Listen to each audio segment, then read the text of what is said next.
Hello दोस्तों, आज हम इस वीडियो में प्राचीन भारत के पार्ट 3 लेकर आए हैं। बिना देरी के चलिए शुरू करते हैं। क्वेश्चन है यहाँ, महापाषाण संस्कृति सावधान को ढकने समाधान को ढकने के लिए प्रयोग में लाए जाने वाले बड़े बड़े पत्थरों के संदर्भ में किया गया है। ठीक है, जिसे कई भागों में बांटा गया है। तो पहला है बक्सानुमा छिद्रित, छत्रीशिला, फनशिला, डोलमन, मेनिहर। कुल मिला के 6 भागों में इसको बांट दिया गया है। ठीक है, चलिए आगे बढ़ते हैं। कालीबंगन में पूर्वी हड़प्पा चरण में खोजे गए जुताई के खांचे के संकेत से मिलता है कि इस काल में खेतों की जुताई की जाती थी।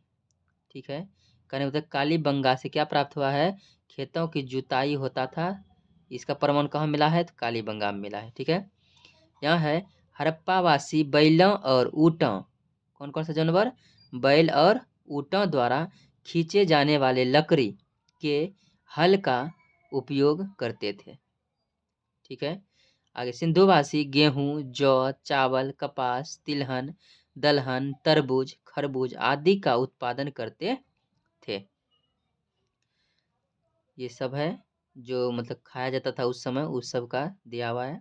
आगे है हड़प्पा सभ्यता का एकमात्र स्थल कालीबंगन है जहाँ जूते या जूते हुए खेत का प्रमाण मिला है। मतलब वहाँ पर जोता हुआ खेत का प्रमाण मिला है। कहाँ से? कालीबंगन से। ठीक है, कालीबंगन से बलि प्रथा और हवन कुंड अग्निवेदी का प्रमाण मिला है। पता है, बलि प्रथा, वहाँ पर जानवरों को बलि दिया जाता था। हवन कुंड भी था वहाँ पे। ठीक है, यहाँ से अलंकृत फर्श, अलंकृत में सजा हुआ फर्श का भी प्रमाण मिला है। कहाँ से मिला है? तो कालीबंगन से। ठीक है, या बंगा बोलेंगे, बंगन बोले, बात बराबर है। कालीबंगा का अर्थ होता है काली चिड़ियों का स्थान। क्या होता है? काली चिड़ियों का स्थान होता है। राष्ट्रीय समुद्री विरासत परिसर लोथल के विकास की मंजूरी 9 अक्टूबर 2024 को केंद्रीय मंत्रिमंडल ने दिया है। ये करंट अफेयर्स हो गया। बोलेंगे राष्ट्रीय समुद्री विरासत परिषद लोथल का किसका? लोथल के विकास की मंजूरी कब दिया है? तो 9 अक्टूबर 2024 को दिया है। कौन दिया है? केंद्रीय मंत्रिमंडल ने दिया है। ठीक है, आगे चलिए। हड़प्पा के उत्खनन से राय बहादुर, दयाराम साहनी और माधव स्वरूप वत्स संबंधित है। लेकिन हड़प्पा का खोज उत्खनन कौन किया था? राय बहादुर, दयाराम साहनी और माधव स्वरूप ने किया था। ठीक है, हड़प्पा सभ्यता का प्रथम स्थल हड़प्पा की खोज 1921 ईस्वी में किसने किया था? दयाराम साहनी ने किया था। कौन किया था? दयाराम साहनी ने किया था। वर्ष 1926 से 27 से वर्ष 1933 से 34 के मध्य माधव स्वरूप वत्स ने हड़प्पा के उत्खनन किया था। ठीक है, 1926 से 27 और 33 से 34 तक कौन किया था? माधव स्वरूप वत्स ने हड़प्पा का खुदाई किया था। लेकिन 1921 में कौन किया था? दयाराम साहनी ने। ठीक है, मोहनजोदड़ो की खोज राखालदास बनर्जी ने किया था। कौन किया था? राखालदास बनर्जी ने किया था। कब किया था? 1922 में किया था। यह हड़प्पा सभ्यता की खोजी गई दूसरी स्थल थी। हड़प्पा सभ्यता की खोजी गई दूसरी स्थल का नाम क्या था? मोहनजोदारो था। क्या नाम था? मोहनजोदारो, जिसका खोज कौन किया था? राखालदास बनर्जी ने किया था 1922 ईस्वी में। ठीक है, बता क्षेत्रफल और जनसंख्या में हड़प्पा सभ्यता का सबसे बड़ी स्थल मोहनजोदड़ो था। बता क्षेत्रफल में और जनसंख्या में सबसे बड़ा था स्थान कौन सा? मोहनजोदारो था। पिगगाट महोदय, किसका?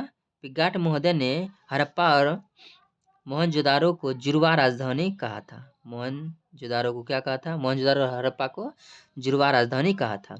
हड़प्पा सभ्यता के उत्खनन कार्यों से J.N. दीक्षित, अर्नेस्ट मेके और ओरेल स्टीन, A.N. घोष और J.P. Joshi, R.S. Bisht, Gopal Majumdar, SR Rao, VV लाल, BK थापर आदि से संबंधित है। मतलब इतना आदमी जो था हड़प्पा का खनन करता था, उत्खनन करता था। ठीक है। हड़प्पा सभ्यता के प्रारंभिक उत्खनन के समय भारतीय पुरातत्व सर्वेक्षण के महानिदेशक कौन थे? जॉन मार्शल था। ठीक है, जॉन मार्शल था। आगे, हड़प्पा में मिट्टी के बर्तन पर सामान्यतः लाल रंग का प्रयोग किया जाता था। लाल रंग का प्रयोग करता था किस पे? तो मिट्टी के बर्तनों पे किया जाता था। ठीक है, चलिए आगे पढ़िए।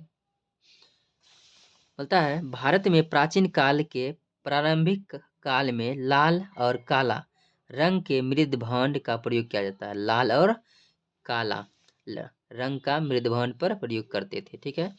ताम्रपाषाण कालीन मालवा संस्कृति के मृद भांड उत्तम कोटि की है। संस्कृति के मृद भांड उत्तम कोटि का है। कौन था? ताम्रपाषाण कालीन मालवा जो था मृद भांड के उत्तम कोटि का माना जाता था। समझ गए? चलिए आगे बढ़ते हैं। चित्रित धूसर मृद भांड पूर्वी मौर्य काल की संस्कृति को दर्शाता है। चित्रित धूसर, अगर धूसर बोलेंगे मृद भांड किस काल को दर्शाता था? तो बोलेंगे मौर्य काल को। ठीक है। अब मालवा किसको दर्शाता था? ताम्रपाषाण काल को। ठीक है। गेरु आवरणी मृदभांड, गेरु आवरणी मृदभांड जो है पूर्व वैदिक काल को चिन्हित करती थी। उत्तरकालीन पोलिसदार मृदभांड मौर्य काल और मरणोत्तरकालीन अवधि को सूचित करता था। अगर पॉलिश लगा है तो मौर्य काल या मरणोत्तर काल को सूचित करता था। वर्ष 2018 में IIT खड़गपुर के एक अध्ययन दल की रिपोर्ट के अनुसार लगातार 900 वर्षों तक वर्ष की 9 के बराबर होने के कारण सिंधु घाटी का पतन हो गया था। 900 वर्षों के बाद तक वर्षा नहीं होने के कारण क्या हो गया? पतन हो गया।